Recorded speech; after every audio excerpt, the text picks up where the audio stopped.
नमस्कार, मैं हूं पुनीत पाठक। आज की हमारी खास पेशकश है जय सिया राम। आज चहुओं और राम नाम की गूंज है। जहां देखें वहां राम रंग बिरंगा हुआ पूरा वातावरण है।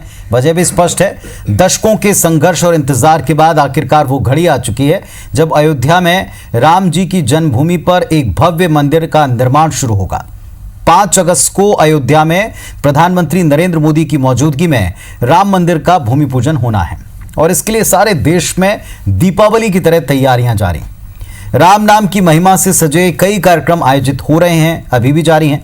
यहां तक कि राम रंग में राजनीति भी भरपूर हो रही है। राजधानी भोपाल हो या राजधानी रायपुर, दोनों जगह राम भक्ति से ओतप्रोत पोस्टर लगाए जा रहे हैं। भाजपा ने घर घर भगवा ध्वज बांट दिया है तो कांग्रेस विधायक ने दिए बंटवाकर हर घर दीपावली मनाने का आग्रह किया है। सुंदरकांड, हनुमान चालीसा, राम धुन, इन सब का पाठ जारी। यहां तक कि पूर्व सीएम कमलनाथ और मुख्यमंत्री शिवराज सिंह के ट्विटर हैंडल भी राम रंग में ही रच गए हैं। राम किसके, कौन राम का ज्यादा बड़ा भक्त, इस पर एक बहस छिड़ गई है और इसके साथ ही श्रेय लेने की होड़ और श्रेय की राजनीति भी दिखती है। इस पर हम बात करेंगे। एक विशाल पैनल, एक समृद्ध पैनल, एक बुद्धिमान पैनल हमारे साथ में जुड़ेगा, लेकिन उसके पहले जो राम भक्ति का और सियासत का रंग है वो भी दिखाते हैं।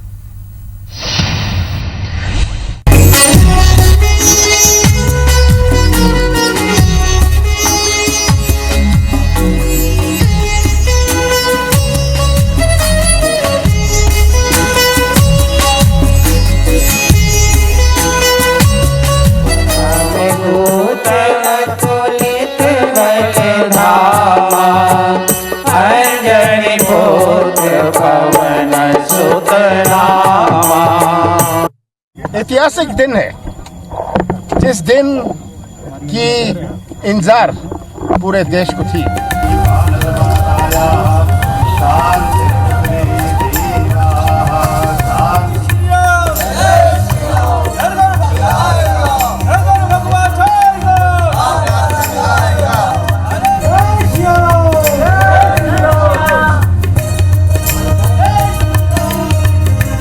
देखिए, हम सबका सौभाग्य है कि हमें ये समय मिला है और हम इस समय पर हैं जब राम मंदिर का निर्माण का मार्ग प्रशस्त हुआ है नरेंद्र मोदी जी के नेतृत्व में। ये हम सब के लिए खुशी की बात है। भारतीय जनता पार्टी के एजेंडे में था राम मंदिर, तो था। हमने कहा था कि सौगंध राम की खाते हैं, मंदिर वहीं बनाएंगे, बना रहे।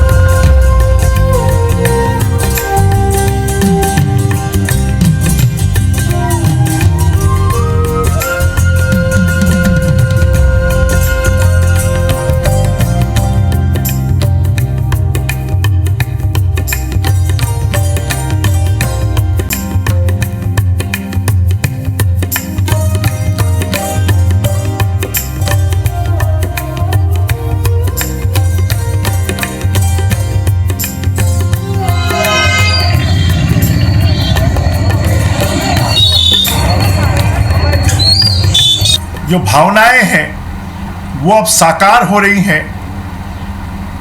हम सब के लिए ये खुशी का अवसर है, हर्ष का अवसर है, उल्लास का अवसर है, क्योंकि छत्तीसगढ़ से भगवान राघवेंद्र सरकार जी का पुराना नाता है। माता कौशल्या छत्तीसगढ़ से रही हैं। पूर्व में छत्तीसगढ़ को कौशल प्रांत कहा जाता रहा है। हमारा सौभाग्य है कि हम जो है वो साक्षी बन रहे हैं। कल भव्य राम मंदिर का निर्माण जो हो रहा है उसका शिलान्यास होगा।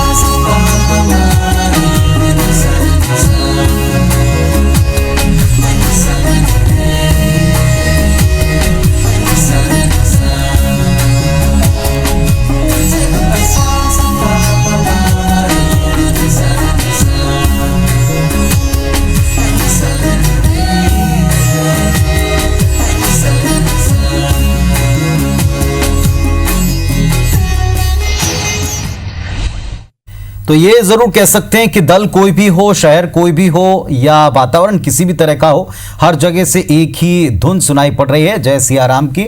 और आज हम सबको जय सिया राम कहते हुए अपनी इस बातचीत की शुरुआत करेंगे। हमारे साथ में जो पैनल जुड़ेगा उसमें अनुभवी लोग हैं, उसमें जिम्मेदार लोग हैं, इसमें पार्टियों के प्रतिनिधि हैं, इसमें जनप्रतिनिधि हैं जो जनता की आवाज, जनता का मन, उनका वर्षों से जो सपना रहा है उसके साकार होने पर अपनी अपनी बात रख रहे हैं। हालांकि ये थोड़ा दुर्भाग्यजनक है कि इस मौके पर भी श्रेय की राजनीति, किसके राम ज्यादा, इसको लेकर बहस छिड़ी हुई है। हमारे साथ में जो लोग जुड़े हैं उनका परिचय आपसे कराते हैं। बृजमोहन अग्रवाल जी हैं, भारतीय जनता पार्टी के सीनियर विधायक हैं, पूर्व संस्कृति मंत्री रहे हैं, बहुत स्वागत है आपका। अमरजीत भगत जी हैं, कैबिनेट मंत्री हैं, छत्तीसगढ़ शासन के, कांग्रेस पार्टी की तरफ से भी पक्ष रखेंगे, नमस्कार, आपको भी बहुत स्वागत है आपका। कुणाल चौधरी जी, कांग्रेस पार्टी के युवा, ऊर्जावान, जिम्मेदार जनप्रतिनिधि विधायक हमारे साथ में, और उनकी तस्वीरें भी हमने देखी राम भक्ति करते हुए, पाठ करते हुए। आपको भी नमस्कार, आपका भी बहुत बहुत स्वागत है। हमारे साथ में तमाम सदस्य जुड़ चुके हैं और साथ में चिंतामण मालवी जी हैं, पूर्व सांसद हैं भारतीय जनता पार्टी के, आपको भी नमस्कार, आपका भी इस मंच पर बहुत स्वागत है। सबसे पहले अमरजीत भगत जी, आपसे सवाल है, यहां पर जय सिया राम कहकर के आज जितनी भी घोषणाएं की जा रही हैं उनका देश प्रदेश जनता स्वागत कर रही है। पहले तो आप अपनी प्रतिक्रिया दे दें, पार्टी की प्रतिक्रिया दे दें। राम मंदिर के निर्माण की शुरुआत हो रही है, दशकों के इंतजार के बाद यह घड़ी आ पाई।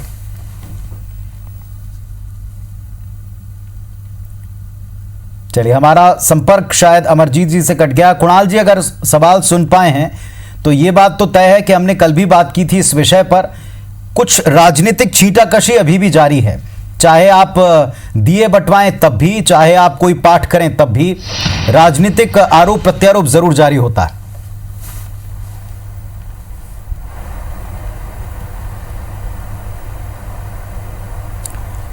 पहले तो मैं कहूँगा कि भगवान राम जी की कृपा से 5 तारीख के दिन भी इस भव्य जो भगवान राम की एक जन्मभूमि वहाँ पे जिस प्रकार से निर्विवाद रूप से एक आरंभ हो रहा है राम मंदिर का, तो हम सब उसका स्वागत करते हैं। और उस कार्यक्रम के माध्यम से इस देश के अंदर जो बंधुत्व की, एकात्म की, सभी लोगों को एक साथ चलने की और साथ में सांस्कृतिक रूप से सबको एकता के साथ चलने का एक कहीं ना कहीं, और राम भाव के रूप में, क्योंकि राम का भाव सिर्फ प्रेम का भाव था और राम के अंदर लोगों को मतलब राम किसी एक जगह के, एक व्यक्ति के, एक सृष्टि के, एक इंसान के, सबके राम के, उसमें हम लोग उसका एक वो करें और कहीं ना कहीं लोगों के अंदर इसकी एकता की मिसाल के साथ इसे आगे बढ़ाएं। क्योंकि भगवान राम की एक उस, चाहे राम राज्य की परिकल्पना हो, चाहे राम के प्रति जिस प्रकार का एक आस्था, एक विश्वास है, क्योंकि भगवान सबके लिए आस्था और विश्वास के केंद्र है, तो मैं बधाई देना चाहूंगा कि कहीं ना कहीं भगवान राम की कृपा से ये हो रहा है एक कार्यक्रम और इसमें हम सब लोग बंधुत्व का, एकता का और समृद्धि का और आगे कैसे इस राम राज्य के लिए काम करेंगे, इसके ऊपर कहीं ना कहीं एक मैसेज हमें जाना चाहिए। चलिए, हमारे साथ में बृजमोहन अग्रवाल जी भी और अमरजीत भगत जी भी। अमरजीत जी, मेरी आवाज शुरुआत में आप तक पहुंच नहीं पाई थी। सरकार की तरफ से भी कुछ घोषणाएं की गई हैं कि एक सर्किट जो बन रहा है उसमें रामचंद्र जी से जुड़े हुए, राजा राम से जुड़े हुए और चूंकि यहाँ के भांचा का जो संबंध है उससे जुड़े हुए कुछ स्थलों को आप इस सर्किट में शामिल करेंगे, सरकार शामिल करेगी। लेकिन इस पर राजनीति भी हो रही है, पोस्टर किसी एक दल के हैं, दूसरे दल के नहीं हैं, जो कोई भी काम हो रहा है इस पर राजनीति भी हो रही। इस राजनीति को आप किस तरह देखते हैं?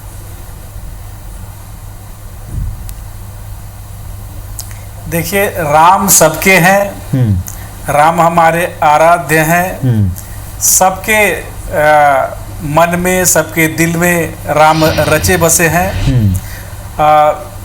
हम गाते भी हैं कि सीता राम चरित्र अति पावन, मधुर सरसी अरु अति मन भावन। और सबके मन में, सबके दिल में राम बसते हैं और कुछ भी होता है तो उन्हीं की कृपा से होती है।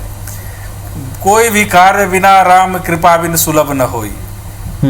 और इसको लोग अलग अलग ढंग से अपना पक्ष रखते हैं, लेकिन ये बात तो तय है कि हरि अनंत, हरि कथा अनंता, और कहत सुनत बहुविधि सब संता। सब लोग अपने अपने ढंग से उसको परिभाषित करते हैं, लेकिन आज अगर हम देखें तो दुनिया और भारतीय उपमहाद्वीप में संस्कृति में यहाँ के रामायण की जो गहरी अमिट छाप है वो किसी से छुपा नहीं है और विश्वविख्यात है। जिस प्रकार से भगवान राम और सीता माता हजारों वर्षों से हमारी संस्कृति और धार्मिक स्मृतियों में प्रकाश पुंज की तरह अलौकिक हैं। युग युगांतर तक भगवान राम का चरित्र आदर्श एवं प्रेरणा से भरा रहेगा।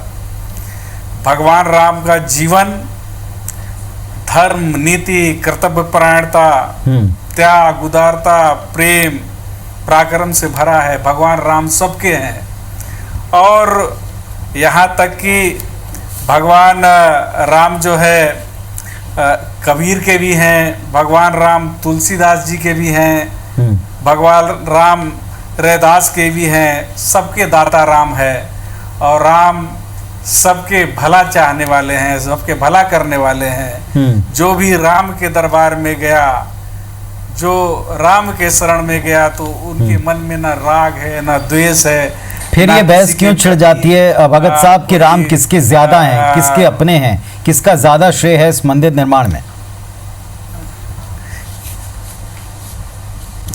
देखिए, आदिकाल से राम कोई आज जन्मे हैं या राम का नाम आज चला है, ऐसा नहीं है। युगों युगों तक राम का नाम सबके मानस पटल में है, सबके आदर्श हैं। कोई भी काम जब काम करते हैं तो मिलते हैं आपस में, तो एक दूसरे का आदर भाव भी राम राम करके करते हैं। तो मैं कह सकता हूं कि भगवान राम सबके कल्याण चाहने वाले, इसलिए वो मर्यादा पुरुषोत्तम है, सबके आदर्श हैं। ये तो हम लोग राजनीति में लोग तेरा और मेरा का खेल में जो है इस उनको बांट देते हैं, वो अलग बात है। लेकिन वास्तव में अगर देखा जाए तो कवि लोग भी अपने रचना में जैसे मैथिली शरण गुप्त ने भी राम को निर्बल का बल कहा है। जी जी। और अनेक लेखक और रचयिता लोग ने भी उनको सबका, दीन का, हीन का, गरीब का, सबका दाता राम कहा है। तो राम सबके हमारे साथ में पूरा बड़ा पैनल है। मैं एक एक प्रतिक्रिया पहले सबसे ले लेता हूं, फिर आपके पास में जरूर आता हूं। बृजमोहन अग्रवाल जी भी हैं, पूर्व मंत्री भी हैं और लगातार धर्म कर्म के कामों से सतत जुड़े रहते हैं। बृजमोहन अग्रवाल साहब, ये कांग्रेस और बीजेपी का मुद्दा तो है नहीं। उमा भारती जी का भी ट्वीट कलम पढ़ रहे थे, दर्शकों को भी बता रहे थे कि उन्होंने भी कहा कि किसी एक दल की बपौती नहीं, सबके राम हैं। लेकिन फिर भी मध्य प्रदेश में या तमाम प्रदेशों में भारतीय जनता पार्टी के कई नेता दावा करते नजर आए, सुनाई पड़े कि हमने कहा था, इसलिए देखिए उस मुताबिक मंदिर बन रहा है, कि मंदिर वहीं बनाएंगे और बन रहा है। तो क्या इसमें एक अहम का भाव है जिस पर कांग्रेस कटाक्ष करती है?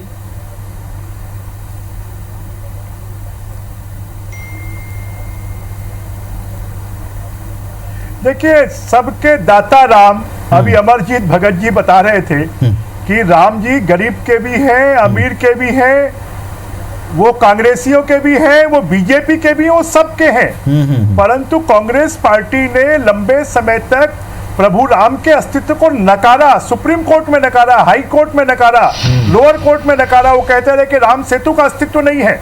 और इसलिए आज मजबूरी में सभी राजनीतिक दलों को प्रभु राम के अस्तित्व को स्वीकार करना पड़ रहा है, उस पर आना पड़ रहा है। मैं तो बधाई देना चाहूंगा कांग्रेस पार्टी को।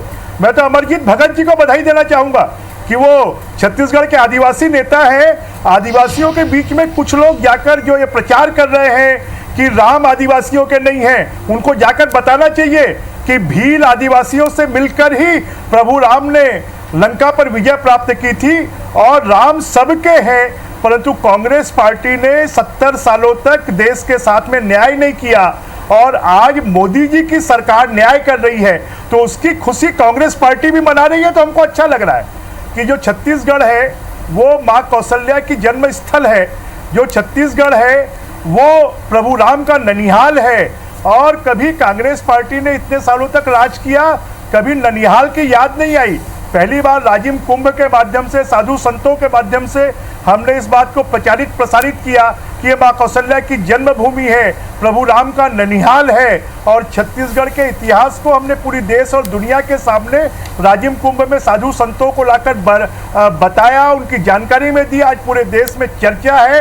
तो आज कांग्रेस पार्टी को जब अयोध्या में प्रभु राम भगवान का मंदिर बन रहा है तब राम वनगमन मार्ग को बनाने की याद आ रही है।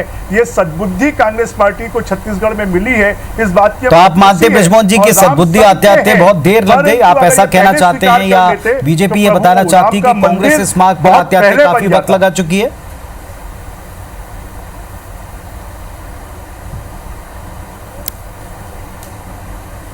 जी निश्चित रूप से कांग्रेस अगर पहले आ जाती, सद्बुद्धि पहले आ जाती, तो अयोध्या में प्रभु राम के मंदिर बनने को आजादी के बाद 70 साल नहीं लगते, और 500 सालों से ये संघर्ष चल रहा है। आज 70-75 सालों के बाद तो ये प्रभु राम का मंदिर अयोध्या में बनने की शुरुआत कल से हो रही है, 5 अगस्त से हो रही है। जी अमरजीत भगत साहब, काफी वक्त लग गया कांग्रेस पार्टी को ये सद्बुद्धि आते आते, और कमोबेश यही तंज जो है भारतीय जनता पार्टी का प्रत्येक मंच पर रहा है।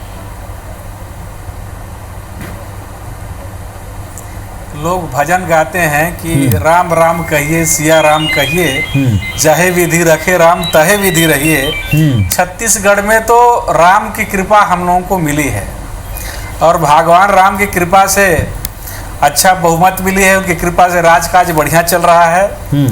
और छत्तीसगढ़ से तो भगवान राम का बहुत गहरा संबंध रहा है।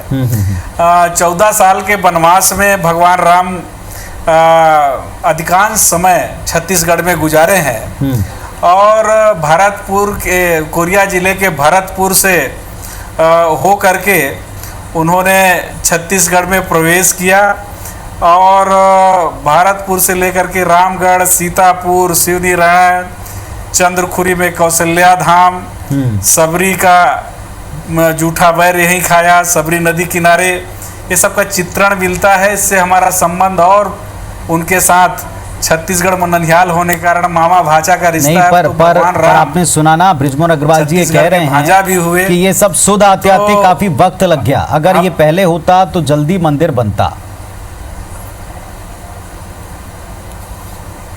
देखिए, ये तो जब हरि कृपा बिन सुलभ न होई, जब हरि का कृपा जब सुलभ होता है तभी कोई काम संपन्न होता है। हर काम के लिए एक मुहूर्त है, समय है, और आज वो समय पूरा हो रहा है।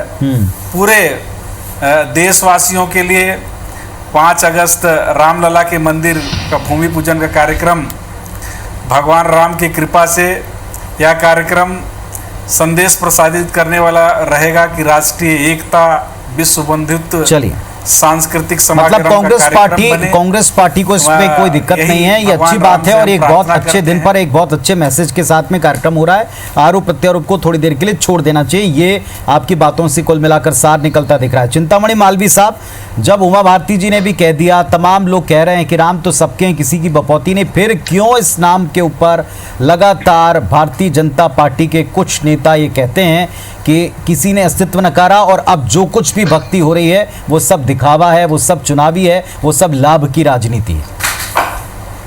देखिए, मुझे बहुत अच्छा लगा, पुनीत जी, भगत जी ने बड़ी सूक्तियां भी सुनाई, दोहे भी सुनाए, और बड़ा राम के चरित्र का, जीवन का, वो कहां कहां से रुके, कहां गुजरे, क्या उन्होंने किया, पूरा उन्होंने विवरण रखा। तो अच्छा लगता कि ये विवरण राहुल गांधी जी और सोनिया गांधी जी को भी सुनाते कि राम का अस्तित्व है। यही विवरण वो कांग्रेस के वरिष्ठ नेताओं को भी सुनाते कि आप जब ये कहते हैं कोर्ट में कि राम अस्तित्ववान नहीं है, वो एक काल्पनिक कथानक है, एक काल्पनिक पात्र है, तो जब ये बोला था तब ये भगत जी कहाँ चले गए थे? और जब राम सेतु तोड़ने की बात आई तो उन्होंने कहा कि राम रावण युद्ध हुआ ही नहीं, तो तब ये भगत जी कहाँ चले गए थे? इनके तमाम दोहे ये जो रट करके आए हैं, क्या तब इन्हें नहीं पता था? इन्होंने तब रामायण नहीं पढ़ी थी? इन्हें क्या छत्तीसगढ़ में जो राम गमन हुआ उसका ज्ञान नहीं था? तो ये जो दोहरापन है, ये जो पाखंड है, चिंतामणि जी, हमारा जो विरोध, चिंतामणि जी, इस पर छत्तीसगढ़ कांग्रेस का तो स्पष्ट उत्तर है कि यहाँ पर लंबे वक्त तक सरकार आपकी रही, उस स्थानों की तरफ वैसे ध्यान और वैसे घोषणा बीजेपी ने नहीं की, वो तो उल्टा आरोप आपके ऊपर है। कांग्रेस की सरकार अब बनी है अधिक बहुमत वाली, इसीलिए वो ये सब चीजों को अब प्रमोट कर रहे हैं और इन्हें सर्किट पर लाएंगे। हम स्वागत करते हैं। हम चाहते हैं कि देश की दूसरी सबसे बड़ी पार्टी, सबसे बड़ा विपक्ष इस देश के सांस्कृतिक मूल्यों और सांस्कृतिक संस्थाओं का सम्मान करे। लेकिन दुख तब होता है, तकलीफ जब होती है जब इन्हीं का एक वकील, इन्हीं के नेता वहां खड़े हो जाते हैं कोर्ट में, कपिल सिब्बल जी, और कहते हैं कि साहब ये राम जन्मभूमि का मंदिर अभी फैसला मत दीजिए, और जहां तक संभव होता है वो फैसले को रोकने के लिए प्रयास करते हैं। और किस तरह ज्यादा से ज्यादा टल जाए। उनको लगता था कि 19 के बाद अगर भारतीय जनता पार्टी की सरकार नहीं आएगी तो राम मंदिर भी लंबे समय तक लटक जाएगा, इसलिए उन्होंने कहा कि 19 के बाद दीजिए। यही आज, और उसके बाद भी रुका नहीं है इनका प्रयास। अभी दिग्विजय सिंह कह रहे हैं कि साहब ये तो शुभ मुहूर्त नहीं है। अब दिग्विजय सिंह कौन सा काम मुहूर्त से कर रहे हैं? वो तो हिंदू शब्द से ही इनकार करते हैं। तो ये जो दो मुहापन है, ये जो एक हिपोक्रेसी है, इस हिपोक्रेसी का विरोध है। हम तो चाहते हैं, इस बात का जवाब देंगे। मुझे बड़ी खुशी है कि कांग्रेस के लोग, जो तमाम कांग्रेस के नेता आज पाठ करवा रहे हैं, आज हनुमान चालीसा करवा रहे हैं, आज सुंदरकांड करा रहे हैं। हमको प्रसन्नता है, ये और करें, लेकिन पाखंड नहीं करें। ये जो एक तरह मंदिर तो को छेड़ने का स्थान है, ये कौन तय करेगा? मालवीय जी, कौन तय करेगा कि जो पाठ करवाया जा रहा है वो कौन सा धर्म के अंतर्गत आएगा और कौन सा पाखंड के अंतर्गत आएगा? उत्तर मैं ले लेता हूं कुणाल चौधरी जी से। मैं इसका उत्तर मैं दे देता हूं पाठक जी कि यदि इनके मन में कोई द्वेष नहीं है तो पूरे देश में पाठ करवाते हैं। मध्य प्रदेश में क्यों करवा रहे हैं? मध्य प्रदेश में केवल पाठ क्यों? इसका मतलब है कि राम के नाम पर ये राजनीति कर रहे हैं। ठीक है कुणाल जी, केवल मध्य प्रदेश में क्यों, पूरे देश में क्यों नहीं?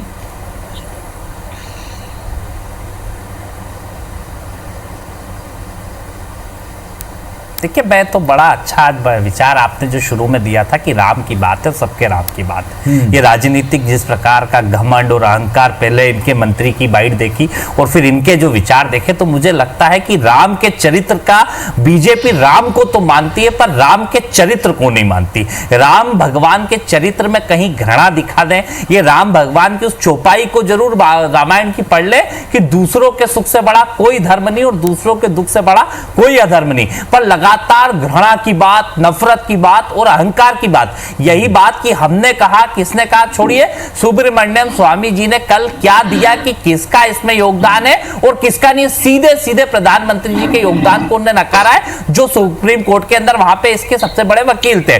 उनने सीधे सीधे राजीव गांधी जी, नरसिम्हा राव जी और कांग्रेस पार्टी का नाम दिया कि इनने साथ दिया, और राम सेतु पे भी उन्होंने खुल के बात रखी है। और उसके बाद उमा जी ने भी, जो प्रदेश की मुख्यमंत्री रही है, एक धार्मिक व्यक्ति, उनने भी बीजेपी के कार्यकर्ताओं को समझाया कि राम अनंत काल से और अनंत काल तक रहेंगे। ये घृणा और नफरत के भाव को छोड़ दीजिए। पर मुझे लगता है कि राम को तो मानते हैं पर राम के चरित्र का कभी इन्हें चिंतन नहीं किया होगा कि क्यों सबरी के झूठे बेर खाए होंगे, क्यों केवट को गले लगाया होगा, किस प्रकार से इस मतलब उन्होंने, वो व्यक्ति जो 1 मिनट पहले राजा बनने वाले थे और दूसरे मिनट वो ना तो उस राजा बनने में बहुत खुश थे, ना 14 वर्ष के वनवास में दुखी थे। पर जिस प्रकार से हमने राम का मंदिर बना दिया, अरे आपकी क्या औकात, 1 मिनट, किसी की क्या औकात, 1 सेकंड मेरा, राम के अस्तित्व से इनकार कर रहे हैं। किसी की क्या औकात कि राम के मंदिर को बना देगा भगवान राम की मर्जी के बगैर? किसी की औकात नहीं है इतनी। ठीक है मालवीय साहब, इनका ये राजीव गांधी ने खोला था, बीएचपी से जब करवाया था उसका शिलान्यास तो पहले ही हो चुका है, आज नहीं हुआ, 89 में हो चुका है, 85 में राव जी करवा चुके। पाठक जी मैं इनसे पूछना चाहता हूं कि हमारी 4 सरकारें किस आधार पर भंग की गई? तो अगर नफरत करोगे, लोगों पे अत्याचार करोगे, तो राम मैं बताता हूं, सरकारें बहाल की गई। मैं बताता हूं आपको, मैं बताता हूं। यदि राम मंदिर बनना ही था और आप राम मंदिर के इतने बड़े सपोर्टर हैं, तो फिर सरकारें राम के चरित्र में कहीं नफरत बता दो। मध्य प्रदेश की, चलिए ठीक है, आप दोनों का पॉइंट जनता के सामने गया। एक छोटा सा ब्रेक लेंगे और ब्रेक से जब लौटेंगे तो हमारे साथ में भगत साहब भी और बिजनौर अग्रवाल साहब भी हैं, 2 बहुत गंभीर और जिम्मेदार लोग इस पर क्या राय रखते हैं ये भी हम सुनेंगे, दर्शकों को भी सुनवाएंगे। तो अयोध्या में राम मंदिर के निर्माण की शुरुआत होने वाली है, बस अब कुछ घंटे बचे हैं जिसके बाद में हम कह सकते हैं कि मंदिर का जो स्वप्न था वो पूरा होगा और इसकी शुरुआत होगी। लेकिन इसके पहले सियासत भरपूर है, इसके पहले लगातार आरोप हैं, इसके पहले कांग्रेस पार्टी पर लगातार ये आरोप लगाए जा रहे हैं कि कुछ ऐसे लोग या कुछ ऐसे बयान रहे हैं, कुछ ऐसे कृत्य रहे हैं जिसकी वजह से अब जो कुछ भी किया जा रहा है राम भक्ति में वो सब दिखावा है, आडंबर है। अमरजीत भगत साहब, लाख ये कांग्रेस कह ले कि राम के उपदेशों या राम की सीख को आप याद रखें, लेकिन बार बार क्या कुछ बयान, कुछ ट्वीट, कुछ ऐसी चीजें हैं जो कांग्रेस पार्टी को या उनके आज के राम भक्ति को लेकर किए जाने वाले हर चीज पर एक प्रश्न चिन्ह खड़ा करती?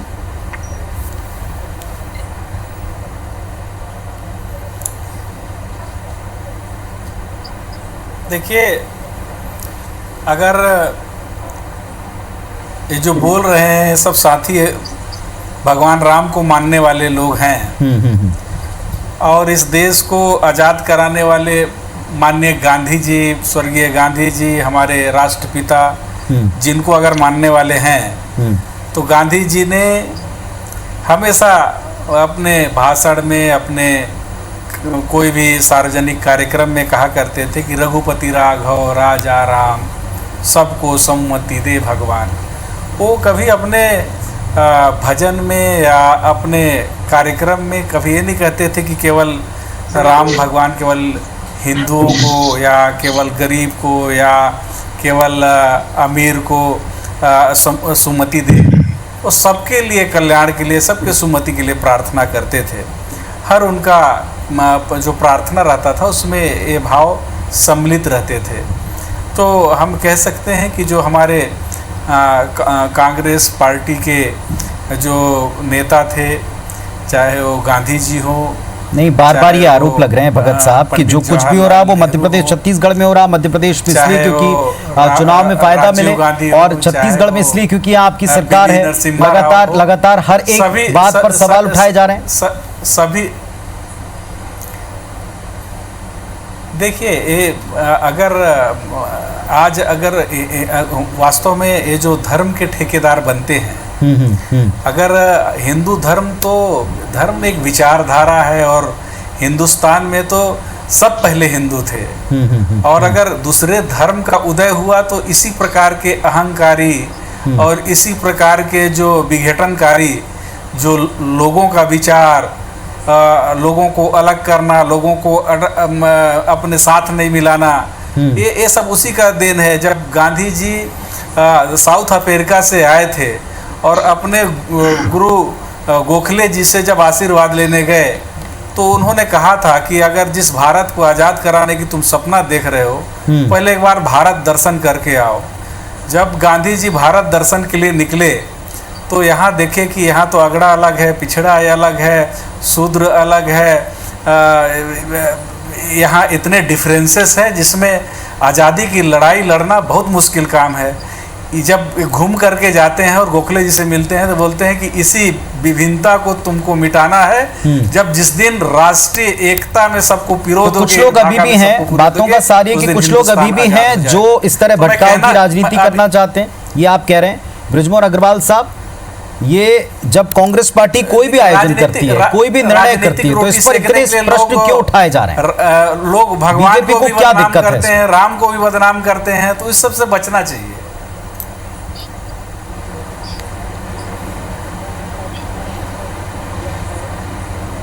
देखिए, प्रभु राम का नाम राष्ट्रीय एकता का प्रतीक है। इस बात को अमरजीत भगत जी ने स्वीकार किया है। और अगर इसी बात को पहले ये स्वीकार कर लेते कि प्रभु राम का मंदिर बनेगा तो देश की एकता बढ़ेगी, देश की एकात्मता बढ़ेगी, देश की अखंडता बढ़ेगी, तो ये सब दिक्कतें ही खत्म हो जाती। देश में जातिवाद खत्म हो जाता, देश में अगड़ा पिछड़ा खत्म हो जाता। कांग्रेस ने ही इनको प्रभु राम को हिंदुओं का बता दिया और बाकी का नहीं बताया। और जबकि प्रभु राम जो है वो हर भारतीय के हैं, चाहे वो किसी भी जाति धर्म का हो, और उसी मर्यादा के कारण आज हमारा हिंदुस्तान बचा हुआ है।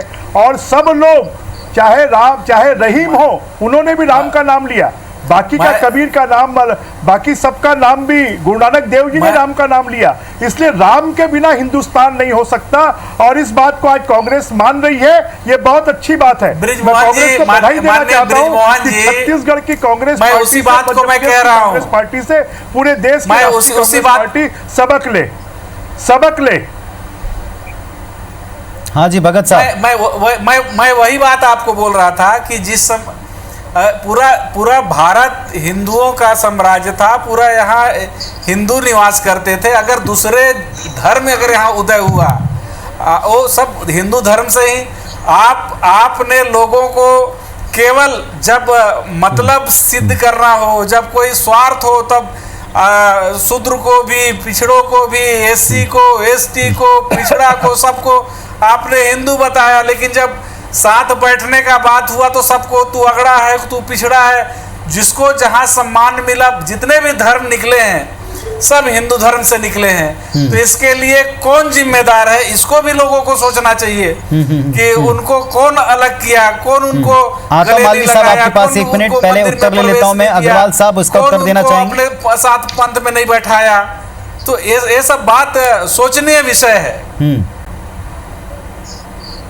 इस देश में पिछले 75 सालों में 50 साल से ज्यादा कांग्रेस पार्टी ने राज किया है।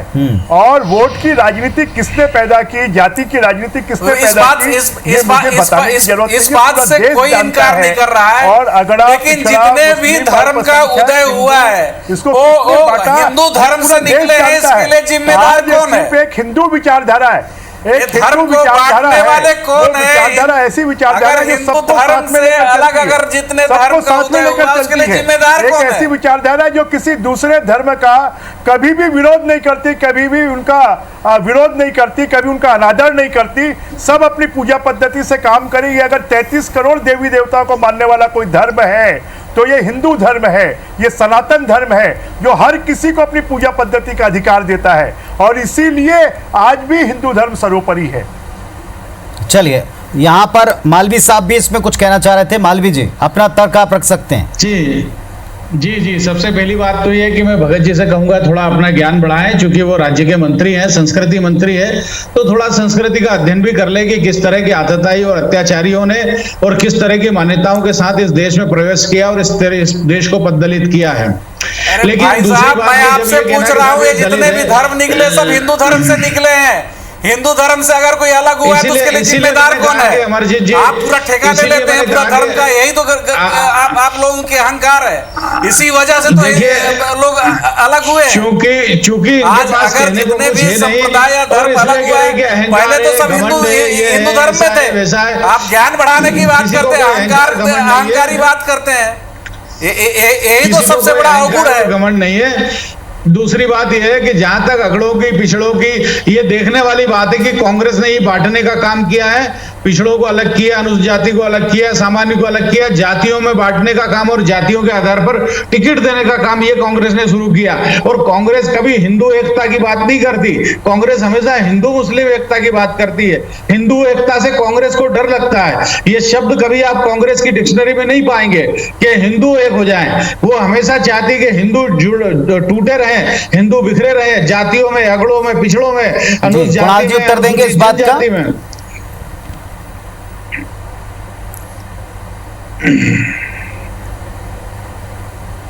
देखिए, बड़ा मुझे दुख होता है कि भगवान राम की बात चल रही है और जिस प्रकार के शब्दों का चयन कर रहे हैं। राम की सेना भी आप देखेंगे तो उसमें अलग अलग लोग थे, अलग अलग तरह के, सिर्फ राजा महाराजा ही नहीं थे, और सिर्फ वहां पे वानर भी थे, अलग भी थे, और अलग अलग लोगों से मिलकर भगवान राम का चरित्र, मेरा पुनः आग्रह कि उस चरित्र का थोड़ा सा चिंतन करें, रामायण को अध्ययन करने के साथ उसे आत्मसात करने की कोशिश करें। ये वैश्विक रूप से भगवान राम, और किसी भी धर्म में, चाहे रामायण हो, चाहे बाइबल हो, चाहे कुरान हो, किसी में भी नफरत और घृणा नहीं सिखाई गई है। पर बीजेपी जब भी बात करती है, घृणा के साथ बात करती है, नफरत के साथ बात करती है। और राम राज्य की हम परिकल्पना क्या है? क्या यही है कि जहां पे अत्याचार हो, शोषण हो, हम लोगों ने इसीलिए पंचायती राज देश में लाए, कहीं ना कहीं राम राज्य की स्थापना की कोशिश। अब एक घृणा मत करो भैया प्लीज, ये राम पे बात और ऐसे, ये राम पे बात और ऐसे, ये आप कर रहे हैं। अरे आप राम पे ऐसे क्यों? अरे भैया आपने अपनी बात रख ली। अरे आप अपनी बात, चिंतामणि जी, अरे चिंतामणि जी, इतना राम की बात पे थोड़ा इतना गुस्सा नहीं प्लीज, मेरे को अपनी बात रखने दी। मैं छोटा हूं, मैं माफी के साथ। और राम के चरित्र का, और आप राम का मेरा प्लीज घृणा मत करो, थोड़ा नफरत मत करो, और ये आप गलत फहमी मत पालो। उमा जी ने भी कल कह दिया कि राम को अनंत काल से और राम के व्यक्तित्व का राम के व्यक्तित्व का थोड़ा अध्ययन करके जो नफरत और घृणा करते हैं उसे बंद करें, और कहीं ना कहीं राम राज्य की स्थापना की जो एक कोशिश, जो एक सोच कि लोगों को रोजगार मिले, नवरत्न कंपनियां बनाई थी जिसे ये बेचने का काम कर रहे हैं। इस देश में एम्स, IIT जैसे संस्थान बनाए थे, छत्तीसगढ़ में यहाँ पे मध्य प्रदेश में BHEL बनाया, तो उधर सेल बनाया, तो अलग अलग चीजें बनाई, वहां पे एटॉमिक पावर बनाई। कहीं ना कहीं इस देश को एकता के लिए, लोगों के रोजगार के लिए, लोगों के विकास के लिए राम राज्य यही होता होगा, जो मैं समझता हूं, क्योंकि मैंने तो देखा नहीं कि जिसमें लोगों को रोजगार मिलता होगा, जिसमें एक दूसरे से चाहे कोई भी व्यक्ति हो, चाहे जो भी काम करे, उससे नफरत नहीं करी जाती होगी, उससे प्रेम करा जाता होगा। प्रेम के भाव से बार-बार ये प्रश्न एक दूसरे से जुड़ते रहे। ये प्रश्न उठा कि क्यों कुछ वर्ग ऐसे रहे जिन्होंने राम को नकारा या धर्म से अलग होकर कुछ अलग अलग राहें लोगों ने अपना ली। तो बताया गया कि भेदभाव, छुआछूत, जात पात, ऊंच नीच इतनी ज्यादा हुई कि लोगों ने इसी धर्म से कट करके अपने अपने रास्ते अलग बनाए। अब ऐसा करने में कौन ज्यादा दोषी है, अब इस बात पर चर्चा छिड़ी तो ये कहा गया कि देश में ज्यादातर समय कांग्रेस पार्टी का शासनकाल रहा, इसलिए जिम्मा भी उन्हीं का बनता है। इस बात का कोई उत्तर है आपके पास में?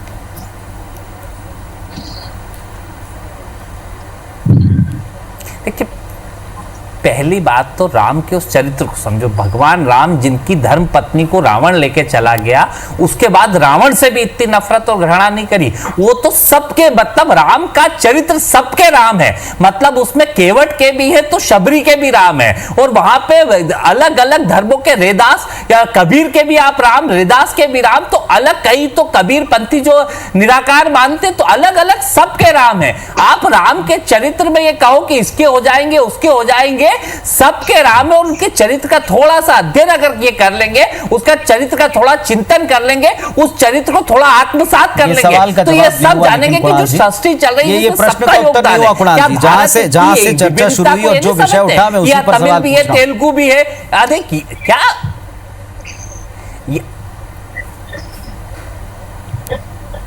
नहीं, मैं आपसे यही तो बात कह रहा हूं कि क्या इस देश की अखंडता, एकता को नहीं समझते कि अलग अलग धर्म, अलग अलग जाति, संप्रदाय, अलग अलग लोग मान्यताओं वाले, और एक खूबसूरत इंद्रधनुष की तरह भारत है, और यही राम की कि सभी लोग साथ में अच्छे से कैसे रहे। पर भारतीय जनता पार्टी हमेशा नफरत, ये राम का उच्चारण भी कैसे करते, राम के उच्चारण को भी समझो। हमारे गांव में राम राम कहते हैं तो नमस्कार होता है, सियापति रामचंद्र जी की अलग बात होती है, और कहते हैं राम राम सत्य है तो अलग है, और ये लाते हैं जय श्री राम, मतलब इनमें भी अहंकार दिखता है, रावण की तरह अहंकार करते हैं। लेकिन शाब्दिक चीजों पर अगर आप जाएं और आप जय श्री राम, इसका अगर आप इसमें दम्भ देखें तो कांग्रेस पार्टी इसका विरोध करती हुई लगती है। प्रतिमानों की राजनीति के हिसाब से अगर आप देखें तो जब आप जय श्री राम को ये मान के चलते हैं कि इसमें घमंड है, तो फिर ये ऐसा जाता है कि कांग्रेस पार्टी इस बात का विरोध कर रही है। रामचंद्र जी की जय प्रेम भाव से कहो, नहीं ये नहीं, इनका नफरत करते हैं। चिंतामण मालवीय जी, नफरत के साथ में क्या कहा जाता है? जय श्री राम। रावण में अहंकार था, राम में तो अहंकार नहीं था, राम तो अहंकारहीन व्यक्ति थे। राम और इस पर अटक गई है, इसके आगे इनको कुछ आ नहीं रहा है। वास्तव में स्वीकार कीजिए कि कांग्रेस में घृणा है राम के प्रति, कांग्रेस में घृणा है हिंदू एकता के प्रति, स्वीकार कीजिए। आप अनावश्यक वो मत डालिए, और हमसे आप कहते हैं कि राम से सीख लीजिए, तो इसको यही कहा जा सकता है कि मेरा चिंतामण जी, मेरे को नफरत और घृणा एक बता दीजिए राम के चरित्र में, रामायण की एक चौपाई में बता दो, रामायण की एक चौपाई में बता दो चिंतामणि जी। कांग्रेसियों के बता रहा हूँ कि बुद्ध हमसे एक घृणा का भाव, अल्लाह की मर्जी है। मैंने तो इतना जितना समझा है। अरे आप तो राम के, आज राम के चरित्र का अध्ययन क्यों नहीं करते? अल्लाह की मर्जी है। अरे हम तो यही कह सकते हैं कि बुद्ध हमको कहे काफिर, अल्लाह की मर्जी है, इससे ज्यादा और कुछ नहीं हो सकता। कि मैं तो ऐसा कुछ नहीं कह रहा भैया, मैं तो राम के चरित्र का चिंतन में किसी के प्रति बात कर रहे हैं, किसी के प्रति घृणा की बात कर रहे हैं, राम के चरित्र की बात कर रहे हैं। चिंतामणि जी, एक छोटा सा ब्रेक लेते हैं, और ब्रेक के बाद अब जो अवसर है, अब इस अवसर पर कम से कम एक तरफ किसने कितने देर लगा दी राम पर आते आते, और किसके ज्यादा राम है, क्या इन दोनों राग को छोड़ा नहीं जा सकता आगे बढ़ने के लिए? क्या अब वो चीजें समाप्त नहीं हो गई, और आगे किस तरह से ले जाएंगे, इस पर भी बात करेंगे। तो राम मंदिर निर्माण के समय भी जो राजनीति और जो बहस छिड़ी, इस पर भी हम बातचीत करें। अमरजीत भगत साहब, क्या अब पुरानी बातों को भुलाकर आगे एक नई शुरुआत नहीं की जा सकती? दूसरा, बार बार कांग्रेस के आड़े एक आरोप आता है कि राजनीतिक तौर पर लाभ के लिए अब राम को स्वीकार करके उनके नाम का प्रयोग किया जा रहा है? दोनों का उत्तर आप दे सकते हैं। देखिए, राम तब भी थे और राम आज भी हैं और राम आगे भी रहेंगे। और राम को हम पहले भी मानते थे, आज भी मानते, आगे भी मानते रहेंगे। भगवान राम को मानने के लिए, उनके आदर्श में चलने के लिए भारतीय जनता पार्टी से हमको सर्टिफिकेट लेने की आवश्यकता नहीं है। हम शुरू से हमारे रग रग में राम बसे हैं। हम भगवान राम को मानते हैं, उनको अपना इष्ट देव मानते हैं। हम अभिवादन से लेकर के दिनचर्या में सब जगह जो है भगवान राम का नाम लेते हैं और आगे भी लेते रहेंगे। ये अलग बात है कि धर्म में भी भारतीय जनता पार्टी जो है राजनीति करती है, भगवान के ऊपर भी राजनीति करती है, जिस वजह से विवाद खड़ा होता है। कम से कम भगवान को विवादित ना करें, भगवान के नाम पर विवाद खड़ा ना करें, भगवान को ये सब से ऊपर रखें और सबके आदर्श हैं, सबके वो भाग्य विधाता हैं, सबके इष्ट देव हैं, उनको कम से कम राजनीति से अलग रखें। चलिए बृजमोहन अग्रवाल साहब, राजनीति से कम राम को अलग रखें, लाभ और हानि से परे रखें और किसी को सर्टिफिकेट कम से कम किसी और दल से ना लेना पड़े।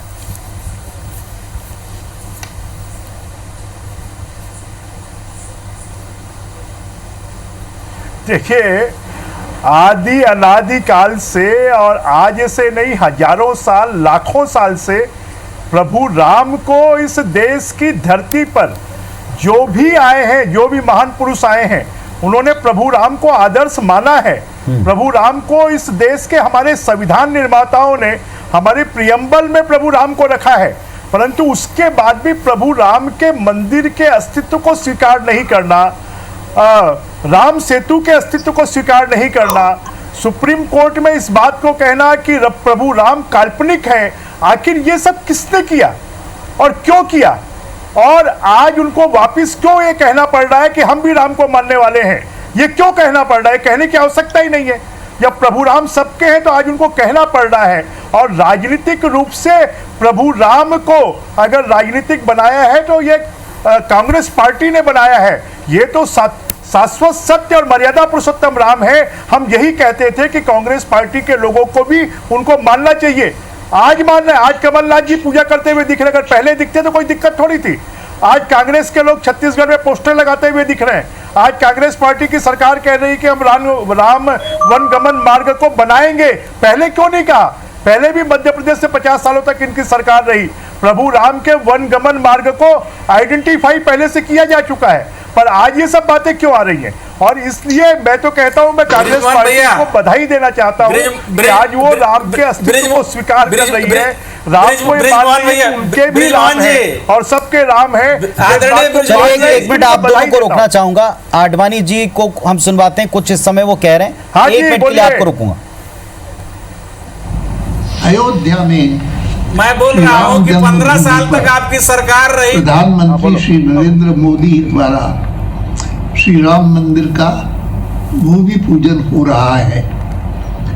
निश्चय ही केवल मेरे लिए ही नहीं बल्कि समस्त भारतीय समुदाय के लिए ये क्षण ऐतिहासिक है और भावपूर्ण भी। श्री राम जन्मभूमि पर श्री राम के भव्य मंदिर का निर्माण भारतीय जनता पार्टी का एक स्वप्न रहा है और मिशन भी। मैं विनम्रता का अनुभव करता हूं कि नियति ने मुझे वर्ष 1990 में राम जन्मभूमि आंदोलन के दौरान सोमनाथ से अयोध्या तक राम रथ यात्रा का दायित्व प्रदान किया और इस यात्रा में जी अमरजीत जी, आप कुछ कहना चाह रहे थे, उत्तर देना चाह रहे थे बृजमोहन जी की बातों का।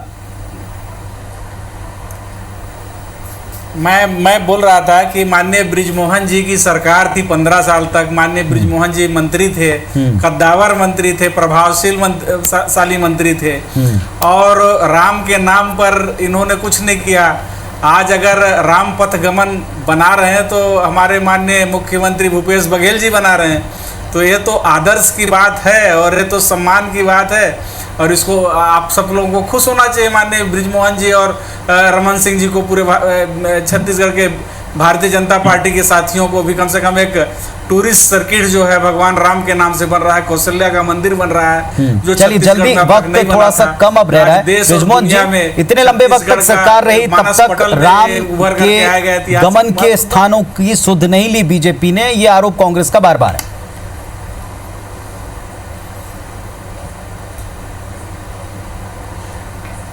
देखिए, मैं तो खुश हूं कि कांग्रेस पार्टी प्रभु राम का नाम ले रही है, हम उनको बधाई देना चाहते हैं। और आपको बता दें, जो राम वन गमन मार्ग पर जो ये काम करने की बात कर रहे हैं, उस राम वन गमन मार्ग को हम ही ने से आइडेंटिफाई किया है।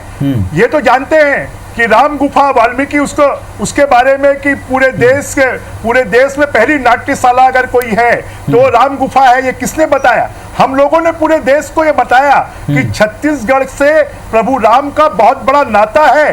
कांग्रेस पार्टी ने कभी नहीं बताया, और मैं तो बधाई देना चाहता हूं। मुझे खुशी है कि मैं तो ये चाहूंगा कि राम वन गमन मार्ग, भगत जी, जब तक आप मंत्री हैं, संस्कृति मंत्री हैं, आप अगर 3.5 साल अगले 3 सालों में बनवा देंगे तो मुझे खुशी होगी। मैं आपका अभिनंदन करूंगा अगर आप बनवा देंगे तो। चलिए, क्या इन बातों को छोड़ा नहीं जा सकता? आज इसी बात के ऊपर इस डिबेट को हम समाप्त करते हैं। क्या इस बात को छोड़ा नहीं जा सकता? क्या अब भी जितने आयोजन हो रहे हैं वो कोरी राजनीति से प्रेरित हैं? क्या किसी ने राम के नाम को अगर किसी वक्त में अगर नकारा तो आज अगर वो स्वीकार रहा है तो फिर दूसरे को दिक्कत क्यों? जबकि खुद हमारे नेता कह रहे हैं कि राम सबके हैं और उस पर किसी का कोई एकाधिकार नहीं है। ऐसे वक्त में जब सारा देश दीपावली मना रहा है, तस्वीरें लाइव भी हमने कुछ आपको दिखाई सुनवाई, जिसमें हमने देखा कि सारे देश में एक माहौल है, हर्ष है, एक दीपावली की तरह का वातावरण पूरे देश में दिख रहा है। तो इस वक्त क्यों नहीं एक साथ इस वक्त और इस समय पर जो चीजें उचित हैं उन्हीं को हम ध्यान में रखें। जो हो गया सो हो गया, उसको छोड़ें। लेकिन फिलहाल कम से कम बयानों से ऐसा लगता नहीं। बहुत धन्यवाद आप सबको इस चर्चा में आने के लिए। सबको जय सिया राम।